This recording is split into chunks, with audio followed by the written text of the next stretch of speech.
जय जय शङ्कर हर हर शङ्कर जय जय शङ्कर हर हर शङ्कर जय जय शङ्कर हर हर शङ्कर जय जय शङ्कर हर வேதமதம் தெய்வத்தின் குரல் இரண்டாம் பாகம்.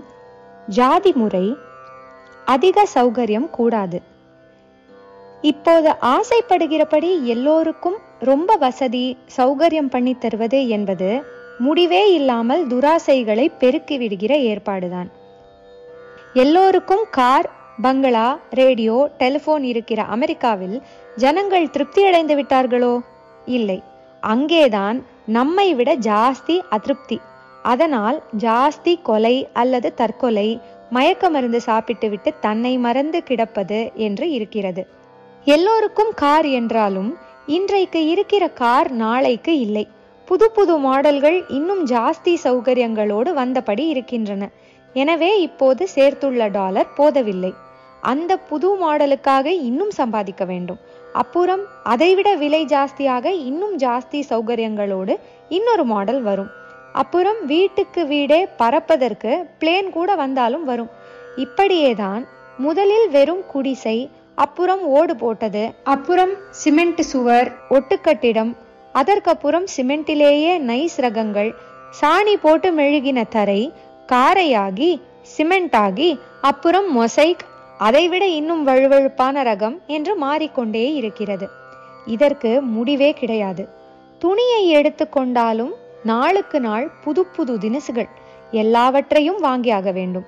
இப்போது இருப்பதே சௌகரியமாக இருந்தாலும் நம்முடைய புத்தி சாதுரியத்தால் இதைவிட சௌகரியமான சாதனங்களை கண்டுபிடித்து கொண்டே போய் எப்போதும் நாம் இருப்பது அசௌகரியம்தான் என்று ஆக்கிக்கொண்டு அதைவிட சௌகரியத்திற்காக தவித்தபடி இருப்போம். திருப்தியோ நிம்மதியோ இல்லாமல் மேலே மேலே சம்பாதனம் பண்ணிக்கொண்டேதான் போவோம். நெருப்பிலே பெட்ரோலை விட்டு அணைத்து விடலாம் என்று நினைக்கிற மாதிரிதான் புது புது சாதனங்களை கண்டுபிடித்து ஆசையை பூர்த்தி செய்து கொண்டு விடலாம் என்று நினைப்பது. இது நம் பூர்வீகர்களான மகரிஷிகளுக்கு நன்றாக தெரியும். அதனால்தான் மனுஷனின் அத்தியாவசிய தேவைகளை பூர்த்தி செய்து கொள்ளுவதற்கு அதிகமாக போகவே கூடாது என்று வைத்தார்கள். சமீப காலத்தில் காந்தி இதையேதான் வற்புறுத்தி சொல்லிக் கொண்டிருந்தார். எல்லாரையும் ஒரு மாதிரி டாம்பிக வாழ்க்கைக்கு ஆசைப்பட வைப்பது என்ற இந்த நூற்றாண்டில் முன்னேற்றம் எனப்படுகின்ற முயற்சிகள் இருக்கிற வரையில் தனியாக எவனுக்கும் திருப்தி இராது. சமூக ரீதியிலும் போட்டி, பொறாமை, வயிற்றெரிச்சல் போகவே போகாது. வர்ணாசிரம தர்மப்படி எக்கனாமிக்கல் லெவலில், அதாவது பொருளாதாரத்தில் பிராமணனும் மற்றவனும் சமம்தான். ஜாதி வித்தியாசமின்றி அத்தனை பேருக்கும் ஒரே மாதிரியான எளிய வாழ்க்கையைத்தான் சொல்லி இருக்கிறது. இப்படி எளிமையில் சமமாக இருப்பதுதான் சாத்தியமும் ஆகும். இந்த நிலையில் தனி ஜீவனும் திருப்தி அடைகிறான், ஆத்மக்ஷேமம் அடைகிறான். சமூகத்திலும் ஒருத்தனை பார்த்து இன்னொருத்தனுக்கு வயிற்றெரிச்சல் உண்டாக இடம் இல்லாமல் போகிறது. பணமும் வசதியும் எந்த தொழில்காரருக்கும் அதிகம் இருக்கக்கூடாது. இவற்றை விட முக்கியமானது, இவை எவற்றை உத்தேசித்து ஏற்பட்டனவோ ஆனால் இவற்றாலேயே எதை நேராக பெற முடியவில்லையோ அந்த ஆத்ம திருப்தி தான், மன நிறைவுதான் மனிதனுக்கு வேண்டியது. திருப்தனாக இருந்தால்தான் ஆனந்தமாக பகவத் தியானம் பண்ண முடியும். அப்படிப்பட்ட மனசில்தான் பரம சத்தியமான வஸ்து எதுவோ அது தெரியும். அதனால்தான் நம் சாஸ்திரப்படி ரொம்பவும் எளிய வாழ்க்கையையே விதித்திருக்கிறது. ஓரளவுக்கு மேல் சௌகரியங்கள் அதிகமாகிவிட்டால் அப்புறம் இந்திரிய சுகத்துக்கு மேலான விஷயங்களுக்கு போகவே முடியாது. அதே மாதிரி உழைப்பு இல்லாமல் சிரமமே படாமல் சுகஜீவியாக இருந்தாலும் புத்தி கண்டதை நினைத்து கெட்டுதான் போகும். ஆகையினால் ஆத்மீகமாக உயர வேண்டுமானால் அசௌகரியமும் சிரமமும் கடும் உழைப்பும் வேணத்தான் வேண்டும். எந்த நிலைமையையும் சௌக்கியமாக பாவிக்கிற மனப்பான்மை அப்போதுதானே வரும். ஒரு பெரிய தப்பபிப்பிராயம், இப்போது ஏற்பட்டிருக்கிற ஒரு பெரிய தப்பபிப்பிராயம் என்னவென்றால், சாஸ்திரோக்தமான வர்ணாசிரம தர்மத்தில் பிராமணனுக்குத்தான் சௌகரியம் ஜாஸ்தி, வருமானம் ஜாஸ்தி, சிரமம் குறைவு என்ற எண்ணம். இது சுத்த பிசகு. நம் சாஸ்திரம் பண்ணி கொடுத்துள்ள ஏற்பாட்டில் பிராமணன் சரீரத்தால் உழைத்த உழைப்பு ஒரு குடியானவனின் உழைப்புக்கு குறைச்சலானது அல்ல. பிராமணனின் கர்மானுஷ்டானங்களை பற்றி தெரியாததால் அவன் மற்றவர்களை பிழிய பிழிய வேலை வாங்கிவிட்டு தான் ஹாயாக உட்கார்ந்து சாப்பிட்டான் என்று இந்த காலத்தில் தவறாக நினைக்கிறார்கள்.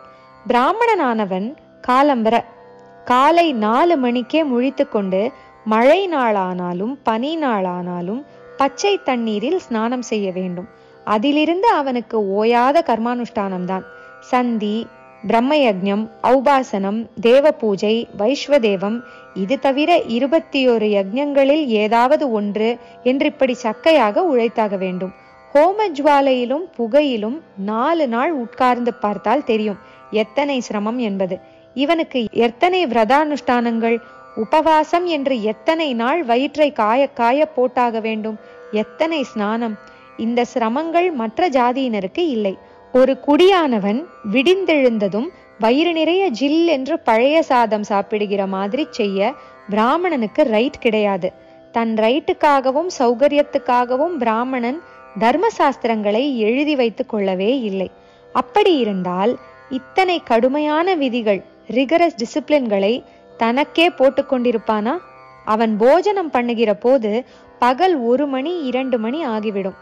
ஸ்ராத்தம் யாக தினங்களில் 3 மணி 4 மணி ஆகும்.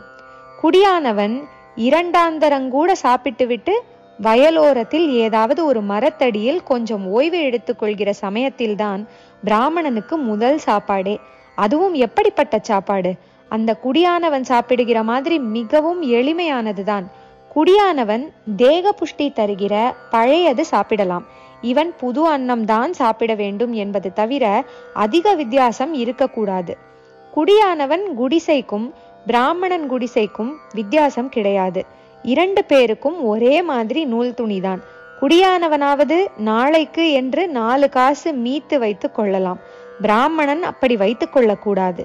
பிற்பாடு கொடுக்கலாம் என்று இப்போது கடன் வாங்கி கொஞ்சம் தாட்பூட் செலவு பண்ண கூட பிராமணனுக்கு ரைட் கிடையாது. மகாபாரதத்தில் யக்ஷ பிரஷ்னத்தில் பிராமணன் எத்தனை எளிமையாக இருந்தான், அவன் எப்படி இருக்க வேண்டும் என்று சொல்லி இருக்கிறது. பஞ்சமே அஹனி சனி ஷஷ்டே வா சாகம் பசதி ஸ்வே கிருஹே அன்ருணீச்ச அப்ரவாசீச்ச ச வாரிச்சர மோததே.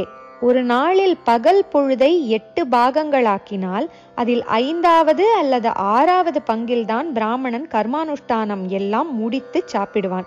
அதன் முன் நாஸ்தா கீஸ்தா எதுவும் கூடாது. இதுதான் பஞ்சமே அஹனி ஷஷ்டேவா. அந்த வேளையில் கூட என்ன சாப்பாடு? சர்க்கரை பொங்கலும் பாதாங்கீருமா அல்லது தேக புஷ்டி தரும் மாம்சாதிகளா? இல்லை. சாகம் பசதி என்றால் ஏதோ ஒரு கீரையை பிடுங்கி வேக வைத்து தின்ன வேண்டும் என்று அர்த்தம். ஏதோ ஒரு முள்ளிக்கீரையையோ பசலை கீரையையோ பொன்னாங்கண்ணியோ ஆற்றங்கரையில் யாருக்கும் சொந்தமில்லாமல் முளைத்திருப்பதை மட்டும் சமைத்து சாப்பிட வேண்டும். பிராமணன் நதி தீரத்தில் வசிக்க வேண்டும் என்று வைத்ததற்கு காரணமே அப்போதுதான் அவன் அடிக்கடி ஸ்நானம் செய்ய முடியும் என்பது ஒன்று. இன்னொரு காரணம், அங்கேதான் பணம் காசே வைத்துக் கொள்ள கூடாத இவன் விலை கொடுக்காமலோ யாசிக்காமலோ 4 கீரையை பிடுங்கி வேக வைத்து ஜீவனை ரட்சித்துக் கொள்ளலாம் என்பது. யாரும் இதை பார்த்து பிடுங்கி தின்ன வந்தாயா என்று அதட்ட முடியாதபடி வாழ வேண்டும் என்று அர்த்தம். கடன் வாங்க கூடாது. கடன் வாங்கலாம் என்றால் போகியங்கள் லக்ஸுரிகளில் மனஸ் போகும். அதற்கு இடமே கொடுக்க கூடாது. இதுதான் அன்ருணி என்றது. தரித்திரமும் அபரிக்கிரகமும், அதாவது அத்தியாவசிய தேவைக்கு அதிகமாக ஒரு புல்லை கூட வைத்துக் கொள்ளாமல் இருப்பதும் தான் பிராமண லட்சணமாதலால் கடனும் வாங்கக்கூடாது என்று இருக்கிறது. இப்போது சர்க்காரிலிருந்து ஆரம்பித்து பெரிய பெரிய தொழிலதிபர்கள் உள்பட எல்லோருக்கும் கடன்தான். சாஸ்திரம் சொன்னபடி கடன் இல்லாமலும் பிறன் ஏவுதலுக்கு சலாம் போடாமலும் தன் தர்மத்தை செய்து கொண்டு இப்போது யாராவது இருக்கிறார்களா என்றால் அது நரிக்குறவர்கள்தான் என்று தோன்றுகிறது. கடைசியில் சொன்ன அப்ரவாசம் என்பதற்கு தன் ஊரை விட்டு போகக்கூடாது என்று அர்த்தம். மானமோ அவமானமோ கஷ்டமோ நஷ்டமோ நமக்கேற்பட்ட தர்மத்தை செய்து கொண்டு ஊரோடு கிடக்க வேண்டும். இப்போது இங்கிலாந்தில் செட்டில் ஆகிறோம், அமெரிக்காவில் செட்டில் ஆகிறோம் என்று வெறும் பணத்துக்காக ஆச்சாரங்களை விட்டு பறந்து கொண்டு இதை பெருமையாக சொல்லிக் கொண்டிருக்கின்றோமே, இதை சாஸ்திரத்தில் ரொம்பவும் நிஷித்தமாக, அதாவது இழுக்காக சொல்லி இருக்கிறது. இந்த மாதிரி எல்லா ஜாதியாரும் நன்றாக உழைப்பது, எல்லா ஜாதியாரும் பரம எளிமையாக வாழ்வது என்று ஏற்பட்டுவிட்டால் ஜாதி துவேஷமும் ஜாதிகள் போய்விட வேண்டும் என்ற பேச்சும் வரவே வராது. இப்போது ஒரு ஜாதிக்கு ஜாஸ்தி பணம் சௌகரியமும் இன்னொன்றுக்கு தரித்திரம் உழைப்பும் வரும்படியாக ஜாதி முறை அமைக்கப்பட்டிருக்கிறது என்ற நினைப்பு ஏற்பட்டிருப்பதால் தான் இந்த சீர்திருத்தம் எனப்படுகிற அபிப்பிராயங்கள் வந்திருக்கின்றன. எளிமையும் உழைப்பும் தான் திருப்தி தருவது, சித்த சுத்தி தருவது.